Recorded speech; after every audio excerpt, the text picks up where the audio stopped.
if you think there's a possibility that you injured your rotator cuff, there are absolutely exercises that you want to avoid so that you don't cause further damage and that you allow your body an opportunity to heal.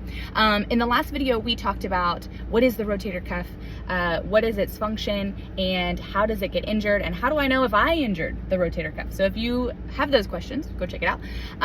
But in this video, let's talk about what are the exercises that you need to avoid. So in the last one, we talked about how there are really big muscles, right? Big muscles that are combating the rotator cuff and really putting the rotator cuff into a non-optimal position, and even putting it into positions where there's impingement and fraying on those rotator cuff muscles, and that's why they get damaged. So the first thing that we want to do, I'm going to tell you straight up, if you're in a flare-up with your rotator cuff, you're going to want to avoid working the pecs and the biceps for just temporary. Wait until like it starts feeling better and you know that you can go through and do rotator cuff exercises properly. A lot of times I can't, let me tell you this one.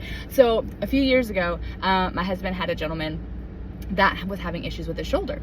Asked me to have a look at it. Okay, cool.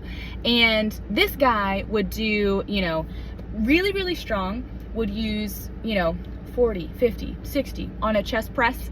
And then I handed him a little 5-pound weight, just a little 5-pound weight to do some rotator cuff exercises, and the dude was crying. And that is because you've got these big muscles that are so strong, and then those itty bitty muscles they can't handle it. And I don't mean like he wasn't actually crying. It wasn't that it was so painful. It was just, it won't move.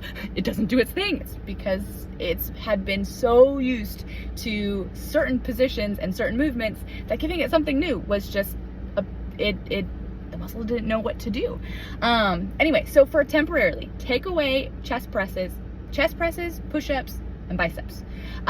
Only because those are the muscles that are most common. So the chest, pec muscles, I guess we'll start there.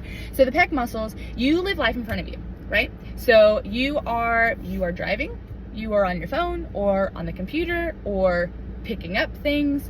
Like, we live life in front of us. We don't do a whole bunch of stuff back here. And so these muscles are they're typically already so strong in comparison to everything else. And so let's give these guys a break. With the bicep, I take those out for clients temporarily when they have a rotator cuff tear, because a lot of times that bicep tendon also frays a little bit with the rotator cuff. Does it always happen? No, but there's always absolutely stress to the area, and the bicep is already overworked. There's also a change in position that happens to the scapula. So I call it an anterior tilt, but essentially it's like where the shoulder does this. So when the bicep is short, it pulls it this way. And so that position causes impingement of this rotator cuff muscle up here. It makes all of these guys stretch out, and then they're not activating properly. So it just creates a lot of problems that we don't want to have. So we should add that one in there. If you're doing any exercise, even if you're doing a pull, right? So if you're doing a pull exercise, you do not want to pull into this position, because then you're causing more of a problem, more of a fraying, more damage, and you're not actually helping. Even if you were slowly working towards correction, if you start incorporating that, you're gonna counter. It's gonna be counterintuitive, and it's not really gonna work because they're gonna kind of cancel each other out. With a rotator cuff tear, I would also take away anything that's overhead. Most of the time, you can't really get above here with a rotator cuff tear, and that's just with the most popular tear. Okay, we talked about that in the previous video, but those are just going to be the movements that really you want to avoid. And push-ups, we avoid push-ups because it's both chest and the anterior tilt. So many people do push-ups wrong. So many people do push-ups wrong. So there's that. So we're going to take away chest press, bicep, and if you're doing other movements, there are some things that are obviously if it hurts, stop.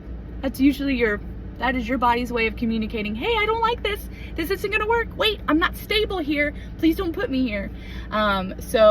And then there's a lot of times that you don't necessarily feel the pain in the moment, but you know that it's a problem after the fact. So listen to your body, but let's avoid those exercises temporarily. Remember, it's just temporary. Allow your body an opportunity to heal.